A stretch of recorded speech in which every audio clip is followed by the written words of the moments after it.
Hello दोस्तों, आपका स्वागत है हमारे यूट्यूब चैनल स्माइल विद एजुकांत। हंसते रहिए, मुस्कुराते रहिए। चलिए हम फिजिक्स के चैप्टर 14 को लास्ट पार्ट को लेकर आ चुके हैं। Chapter 14 last part, source of energy. Start करते हैं।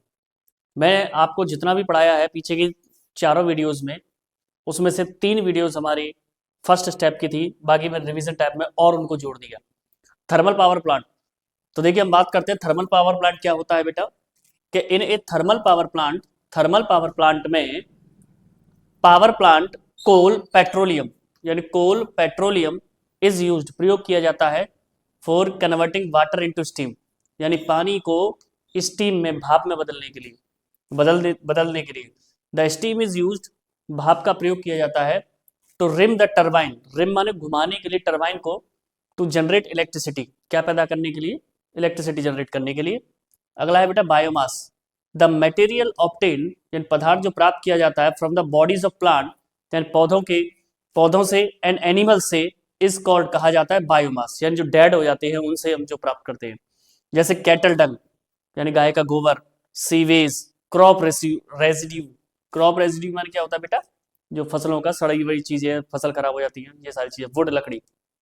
अगला है biogas, biogas is a mixture of methane, carbon dioxide, hydrogen and hydrogen sulphide, यानी बायोगैस एक मिक्सचर होता है मिथेन का, कार्बन डाइऑक्साइड का, हाइड्रोजन का एंड हाइड्रोजन सल्फाइड का।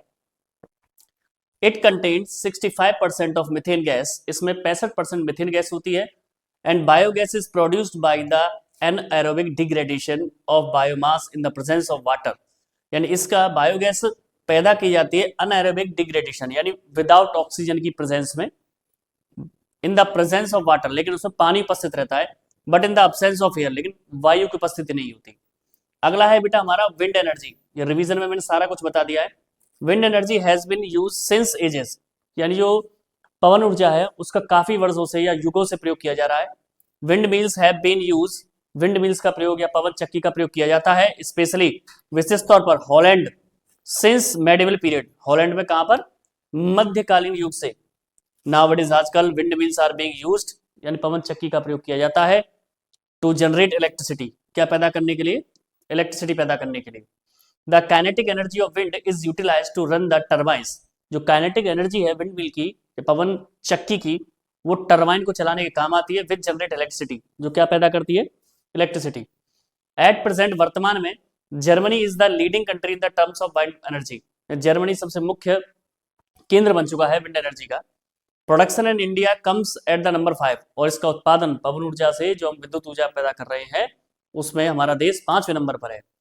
इन इंडिया, भारत में Tamil Nadu is the largest wind energy producing state, Tamil Nadu सबसे मुख्य और बड़ा केंद्र है भारत में एनर्जी पैदा करने का, wind. The largest wind energy farm in India is near Kanyakumari, यानी सबसे बड़ा विंड फार्म जो है वो कन्याकुमारी में है भारत में, इन तमिलनाडु में, विच जनरेट्स 380 मेगावाट ऑफ इलेक्ट्रिसिटी, जो 380 मेगावाट इलेक्ट्रिसिटी जनरेट करता है। अब आता है limitation of wind energy. Wind farms can only be stabilised at those places where the wind speed is high enough, यानी यहां से यहां तक का मीन्स ये है कि विंड एनर्जी को वहां पर प्लेस किया जा सकता है, वहां पर पैदा किया जा सकता है जहां पर तेज मात्रा में गति उसकी तेज हो हवा की, is more than 15 kilometre our most parts of the year, यानी सालों भर वहां पर कम से कम 15 किलोमीटर प्रति घंटे की चाल रहती हो। Wind farms need to be stabilise, यानी पवन के जो हम फार्म्स बनाएंगे, नीड जरूरत है स्टेबलाइज, स्थापित करने की, लार्ज ट्रैक ऑफ लैंड, बड़े भूभाग पर भूमि के। The fan of wind mill has many moving parts, यानी जो फैन है, पंखा है जो घूमता है, उसके अनेकों भाग होते हैं। So the cost of maintenance and repair is quite high, इसलिए इसको मेंटेनेंस करते रहना बहुत ही महंगा पड़ता है। The initial cost of stabilising a wind farm is very high, यानी मुख्यतः इसकी जो कॉस्ट है वो काफी हाई है। मिलते हैं आपसे अगले वीडियो में, और अगले वीडियो में हम बायोलॉजी शुरू करेंगे, और बायोलॉजी में आपका चैप्टर 3 शुरू होगा, हाउ डू ऑर्गेनिज्म रिप्रोड्यूस। तो चैनल से जुड़े रहिएगा, लाइक कीजिएगा, शेयर कीजिएगा, सब्सक्राइब कीजिएगा। Stay healthy and stay fit. जय श्री श्याम।